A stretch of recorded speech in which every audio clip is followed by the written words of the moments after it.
একটা গ্রামে রূপা তার মায়ের সাথে বসবাস করে। তার বাবা মারা যাওয়ায় তার মা অন্যের বাড়িতে কাজ করে সংসার চালায়। এমনই একদিন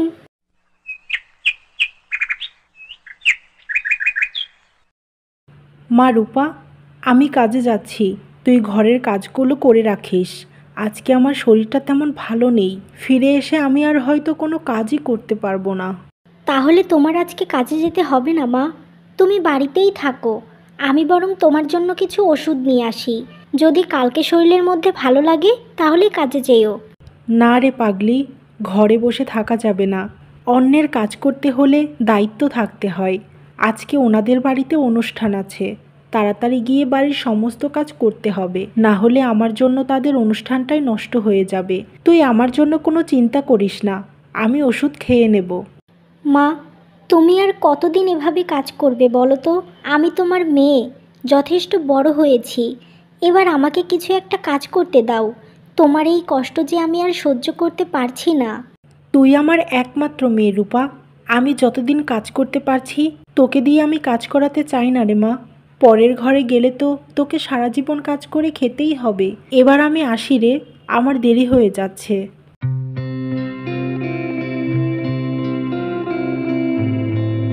হে ওপরওয়ালা, তুমি আমার মাকে শক্তি দাও, যেন কাজ করতে আমার মায়ের কোনো কষ্ট না হয়।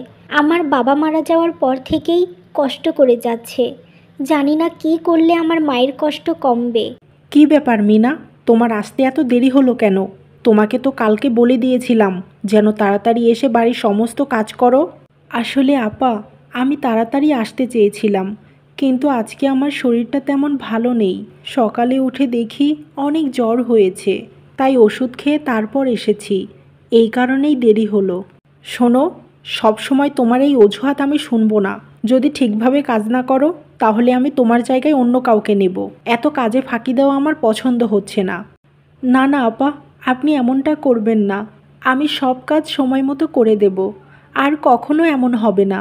এবারের মতো মাফ করে দিন আপা। ঠিক আছে, যাও, আর দেরি করো না। সব ঘরগুলো পরিষ্কার করে ফেলো, কিছুক্ষণ পরেই লোকজন আসতে শুরু করবে। এরপর মিনা বেগম সব ঘরগুলো তাড়াতাড়ি পরিষ্কার করতে লাগে।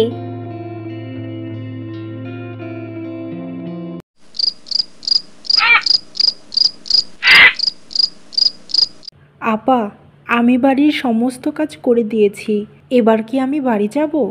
না, আজকে তাড়াতাড়ি বাড়ি যাওয়া হবে না। আমাদের সবার খাওয়া শেষ হয়ে গেলে থালা বাসনগুলো পরিষ্কার করে তবেই তুমি বাড়ি যাবে। তাই আজ বাড়ি যেতে তোমার অনেক রাত হবে। এখন যাও, খুঁজে দেখো অন্য কোনো কাজ আছে কিনা। এত রাত হয়ে গেল, মা এখনো আসছে না কেন? আজকে তো মায়ের শরীরটা অনেক খারাপ ছিল। এত দেরি তো করার কথা না। যাই, আমি একটু এগিয়ে গিয়ে দেখি। তোকে কোথাও যেতে হবে না রূপা, আমি চলে এসেছি। মা, তুমি আজকে এত দেরি করলে কেন? তোমাকে তো আমি বারবার বলে দিয়েছিলাম যে তাড়াতাড়ি বাড়ি ফিরতে। অন্যের কাজ করতে হলে নিজের সুবিধা মতো কাজ করা যায় না রে মা। আজকে তাদের বাড়িতে অনুষ্ঠান ছিল, তাই কাজ শেষ করতে করতে দেরি হয়ে গেল। মা, তুমি কাজ করো বলে কি তারা তোমাকে মানুষ মনে করবে না? শরীর খারাপ থাকলে তো তাদের উচিত তোমাকে কিছুদিনের জন্য ছুটি দেওয়া। এটা তাদের দায়িত্বের মধ্যে পড়ে। দেখো তো, তোমার মুখ চোখ কেমন শুকিয়ে গেছে। সারাদিন কিছু খাওনি তুমি? জ্বরের মুখ তো, তাই কিছু খেতে পারিনি। দুপুরে একটা রুটি আর কলা খেয়েছিলাম। হ্যাঁ, আমি বুঝতে পেরেছি তুমি কি জন্য খাওনি। আসলে তোমাকে এত কাজ দিয়েছে যে তুমি খাওয়ার সময়ই পাওনি। এবার যাও, হাত মুখ ধুয়ে নাও। আমি তোমার জন্য 2-3 রকমের ভর্তা করেছি, দেখবে যে কোনো একটা ভর্তা দিয়ে তুমি ঠিক ভাত খেতে পারবে। এরপর তারা মা মেয়ে খাবার খেতে যায়।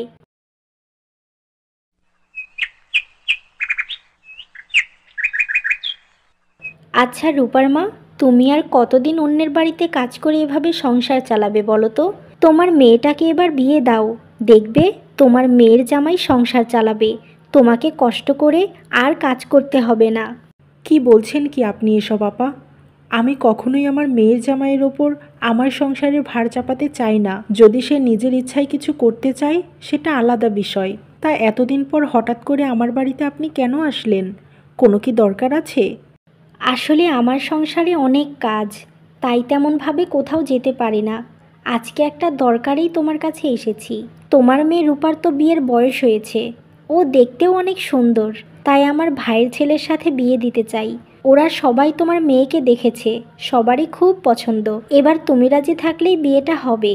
আমার ঘরে বিয়ের উপযোগী একটা মেয়ে আছে, তাই যে কেউ বিয়ের প্রস্তাব নিয়ে আসতেই পারে, কিন্তু মা হিসেবে আমার দায়িত্ব একটা যোগ্য পাত্রের হাতে আমার মেয়েকে তুলে দেওয়া। কথাটা তুমি ঠিকই বলেছ। আমার ভাইয়ের ছেলে লেখাপড়া জানে, চাকরি করে, ওদের টাকা পয়সার কোনো অভাব নেই। একমাত্র ছেলে, সবই তার। তোমার মেয়ে খুব ভালো থাকবে। আমি টাকা দেখে মেয়ে বিয়ে দিতে চাই না, আগেই বলেছি পাত্রকে যোগ্য হতে হবে। আমার মনে হয় আপনার ভাইয়ের ছেলে আমার রূপার জন্য যোগ্য না। তার বিষয়ে আমি সব কিছুই জানি, সে কেমন ছেলে সেটা জানা আমার বাকি নেই।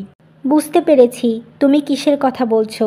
শোনো, বড় লোকের ছেলে মেয়েরা এসব নেশাভান একটু করে, এটা স্বাভাবিক। বিয়ে হয়ে যাওয়ার পরে তো এসব ছেড়েও দিতে পারে। দেখেন, আপনাকে আমি সম্মানের সাথে বলছি, আপনি আমার বাড়ি থেকে চলে যান। আমি কোনো বড়লোক বাবার ছেলের সাথে আমার মেয়েকে বিয়ে দিতে চাই না, তাই দ্বিতীয়বার আর এই বিষয় নিয়ে আমাকে বলবেন না। বাবা মিনা, তোমার এত অহংকার! আমি আমার ভাইয়ের ছেলের সাথে বিয়ের কথা বলছি, আর তুমি নেশাখোর বলে ওকে অপমান করছো। তুমি অন্যের বাড়িতে কাজ করে খাও, এর চাইতে ভালো ছেলে তুমি আর জীবনে চোখেও দেখতে পারবে না। আমিও দেখব তুমি কত ভালো ছেলের সাথে তোমার মেয়েকে তুমি বিয়ে দাও। এই বলে রেশমা বেগম চলে যায়। এমনভাবে বেশ কিছুদিন অতিবাহিত হয়। একদিন, মা, তোমার কি হয়েছে? এভাবে শুয়ে আছো কেন? কখনো তো এত বেলা অবধি তুমি ঘুমাও না। মা রূপা, আমার শরীরটা ভালো নেই রে মা, আমি বিছানা থেকে উঠতেই পারছি না। এখন যে কি করব? কাজে না গেলে যে তারা অন্য কাউকে কাজে নিয়ে নেবে। মা, তোমার এত শরীর খারাপ, তুমি এখন এসব নিয়ে ভাবছো? এখন শুধু নিজে সুস্থ হওয়ার চেষ্টা করো। তুমি ছাড়া যে আমার আর কেউ নেই। তোমাকে এভাবে দেখতে খুব কষ্ট হচ্ছে মা। রূপা মা, তুই আমার হয়ে কিছুদিন ও বাড়িতে কাজ কর, না হলে আমাদের না খেয়ে মরতে হবে। অনেক কষ্টে কাজটা পেয়েছি, এটা আমি হারাতে চাই না। এখন তুই কিছুদিন কর, আমি সুস্থ হলে কাজে যাব। ঠিক আছে মা, আমি না হয় যাব, কিন্তু এখন তোমাকে এভাবে একা রেখে আমি কোথাও যেতে চাই না। তুমি একটু সুস্থ হও, তারপর যাব। না রে মা, তুই এখনই যা। আজ তাদের বাড়িতে অনেক কাজ, দেরি করা যাবে না। আর আমাকে নিয়ে চিন্তা করিস না, আমি ঠিক থাকবো। এই কথা শুনে রূপা তার মায়ের জন্য খাবার দিয়ে কাজে চলে যায়। কি ব্যাপার, তুমি কে? আমাদের বাড়িতে কেন এসেছো? আন্টি, আমি রূপা, আপনাদের বাড়িতে যে কাজ করে তার মেয়ে। আমার মা অনেক অসুস্থ, তাই কিছুদিন কাজে আসতে পারবে না, এই জন্য আমি এসেছি। তুমি এসেছো ভালো কথা, কিন্তু তুমি কি বাড়ির সমস্ত কাজ করতে পারো? আমি কিন্তু পরিষ্কার কাজ পছন্দ করি। আপনি কোনো চিন্তা করবেন না আন্টি, আমি সব কাজই পারি। আশা করছি আমার কাজগুলো আপনার পছন্দ হবে। এবার আমাকে কি কাজ করতে হবে বলেন, আমি করে দিচ্ছি। ঠিক আছে, দেখব কেমন পারো। যাও, ওই যে ওই ঘরটা দেখছো না, ওইটা সুন্দর করে গুছিয়ে রাখো। কিছুক্ষণ পর আমার ছেলে আসবে, ওর ঘরটা যেন আয়নার মতো চকচক করে। এই কথা শুনে রূপা সেই ঘরে গিয়ে ঘরটা সুন্দর করে পরিষ্কার করতে থাকে। মা, আমার ঘরটা এত সুন্দর করে কে গুছিয়ে রেখেছে? অনেকদিন পরে এত সুন্দর গোছানো ঘর পেলাম। হ্যাঁ, ঠিক বলেছিস, ঘরটা খুব সুন্দর গুছিয়েছে। আজকে একটা নতুন মেয়ে কাজে এসেছে, তার মা অসুস্থ থাকায় সে কিছুদিন কাজ করবে। নে বাবা, তুই ফ্রেশ হয়ে নে।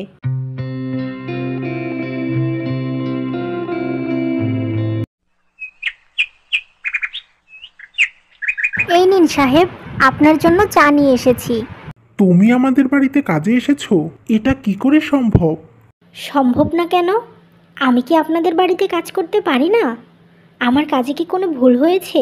আমার ঘর গোছানোটা কি আপনার পছন্দ হয়নি? না না, সেটা না। তোমার ঘর গোছানোটা অনেক সুন্দর হয়েছে। আজকে তো আমার ঘুমটা অনেক ভালো হবে।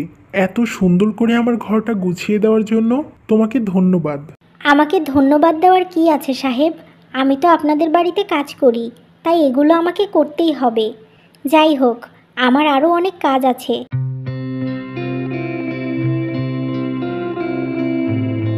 এত সুন্দর একটা মেয়ে আমাদের বাড়িতে কাজ করে? আমার লাইফে আমি এত সুন্দর মেয়ে কখনো দেখিনি। তার ওই দুটি চোখের মায়ায় পড়ে গেছি। এরপর থেকে রাহুল প্রতিদিন আড়াল থেকে রূপার কাজ করা দেখত। ধীরে ধীরে রূপার প্রতি রাহুলের ভালোবাসা হয়ে যায়। এমনই একদিন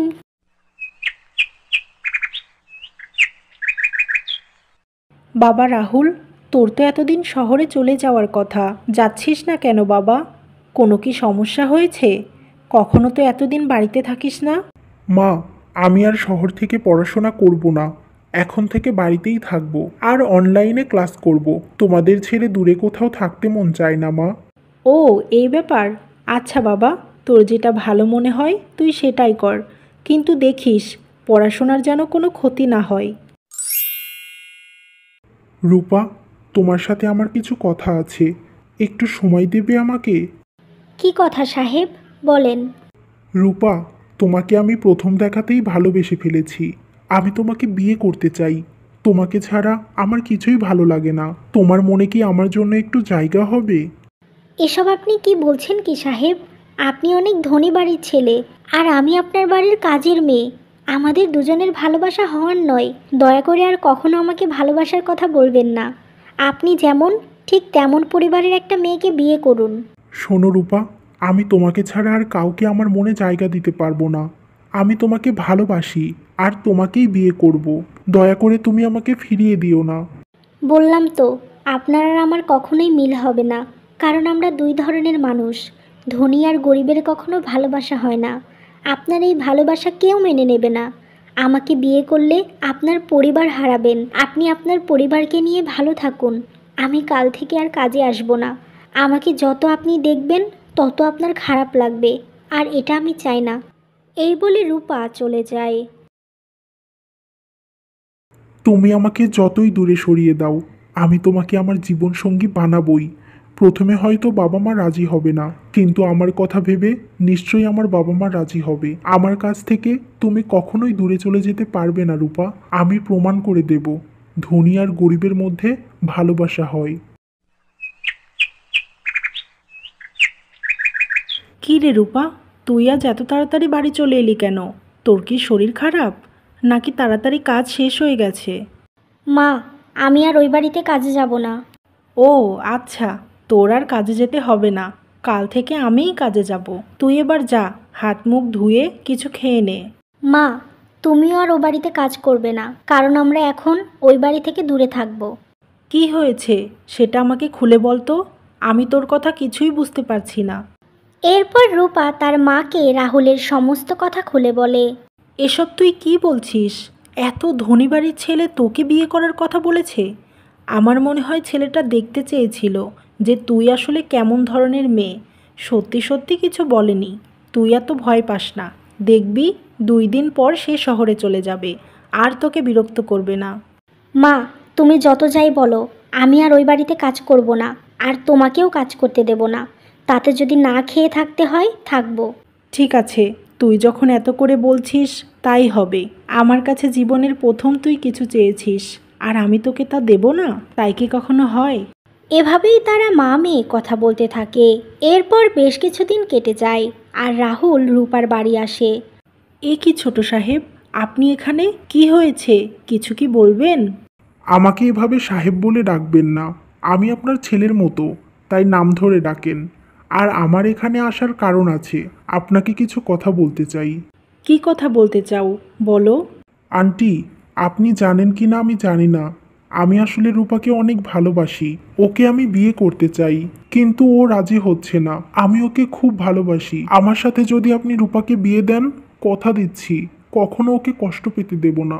দেখো বাবা, আমি জানি তুমি খুব ভালো ছেলে। এত ধনী হওয়ার পরেও কখনো তোমার মধ্যে অহংকার দেখিনি। তোমার মতো একটা ছেলের সাথে তো রূপাকে বিয়ে দেওয়াই যায়। কিন্তু বাবা, আমরা খুব গরিব, অন্যের বাড়িতে কাজ করে সংসার চালাই। এমন বাড়ির মেয়েকে তোমার বাবা মা কখনোই তাদের ছেলের বউ হিসেবে মেনে নেবে না। তাই তুমি রূপাকে ভুলে যাও, একটা ভালো ঘরের মেয়েকে বিয়ে করো। বাবা মায়ের মনে কষ্ট দিতে নেই বাবা। আন্টি, আমি আপনার কথাকে সম্মান করি, কিন্তু আপনি আমাকে বলেন তো, পৃথিবীর সব বাবা মাই তো চায় যে তার ছেলে মেয়েরা সুখে থাকুক, ভালো থাকুক। তাহলে কেন ছেলে মেয়েরা যদি পছন্দ মতো কাউকে বিয়ে করতে চায় বাবা মা মেনে নিতে পারে না? হ্যাঁ, তারা বাধা দিতে পারে, কিন্তু সেটার কারণ থাকতে হবে। কিন্তু কেউ গরিব বলে তাকে বিয়ে করা যাবে না, এটা তো কোনো বাবা মায়ের করা উচিতই নয়। তোমাকে আমি কি উত্তর দেব বলো তো? তোমার মতো মন মানসিকতা তো সবার থাকে না। গরিবদের সবাই অনেক ছোট চোখে দেখে, তাদের অবহেলা করে। আন্টি, আমি আপনাকে কথা দিচ্ছি, রূপাকে আমার ঘরের রানী করে রাখবো। কখনো ওকে অপমানিত হতে দেব না। আমি প্রথম দেখাতেই ওকে ভালোবেসে ফেলেছি, আমার মনে জায়গা দিয়েছি। ওকে আমি কখনোই ভুলতে পারবো না। তাই আমাকে বিশ্বাস করে রূপাকে আমার হাতে তুলে দিন। রাহুলের এমন কথা শুনে মিনা বেগম বিয়েতে রাজি হয়ে যায়, আর বাড়িতে ঘরোয়াভাবে রাহুল আর রূপার বিয়ে হয়ে যায়। বাবা রাহুল, তুমি তোমার মাকে কিছুই জানালে না, তারা কি এই বিয়েটা মেনে নেবে? দেখো বাবা, আমার মেয়েটাকে কষ্ট দিও না, ও আমার একমাত্র মেয়ে, আমার বেঁচে থাকার শেষ অবলম্বন। এই বলে রাহুল রূপাকে নিয়ে বাড়ি যায় আর তার মাকে সমস্ত কথা খুলে বলে। রহিমা বেগম সব কিছু শুনে অনেক রেগে যায় আর বলে, তুই এসব কি বলছিস কি রাহুল? তুই এই কাজের মেয়েটাকে কি করে বিয়ে করলি? আমাদের মান সম্মান সব শেষ হয়ে গেল। এই মেয়ে, তোমার লজ্জা করে না? আমার ছেলেটাকে ভুলভাল বুঝিয়ে বিয়ে করে নিয়েছো, ছোট লোক কোথাকার। মা, আমাকে বলছো বলো, কিন্তু রূপাকে কেউ কিছু বলবে না। ওকে অপমান করলে কিন্তু আমি এই বাড়ি জ্বালিয়ে দেব। শোন ভাইয়া, এত বড় একটা অন্যায় করে আবার বড় বড় কথা বলিস না। তোর লজ্জা করছে না? বাড়ির কাজের লোকের মেয়েকে বিয়ে করেছিস, তুই কি করে পারলি মায়ের মনে এতটা কষ্ট দিতে? রূপার মা অন্যের বাড়িতে সৎ পথে কাজ করে সংসার চালায়, চুরি তো করছে না। তাই এই কাজকেও সম্মান করতে শেখ, মানুষকে সম্মান কর। আর হয়তো আমি মায়ের মনে কষ্ট দিয়েছি, কিন্তু যদি আমি মাকে জানাতাম তাহলে মা কিছুতেই রূপার সাথে আমাকে বিয়ে দিত না। তাই না জানিয়েই বিয়ে করেছি। তার জন্য আমাকে তুমি মাফ করে দিও মা। এটাই হয়তো আমার ভুল, তাছাড়া আমি কোনো ভুল করিনি। মা তোকে কখনোই মাপ করবে না ভাইয়া। নিজের স্বার্থের জন্য আমাদের সবার মুখ নিচু করে দিয়েছিস। তিয়াশা, তুই চুপ কর। রাহুল, তুই রূপাকে নিয়ে ঘরে যা।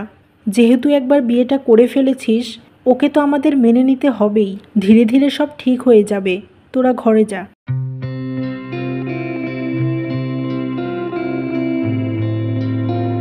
মা, তুমি এসব কি করলে?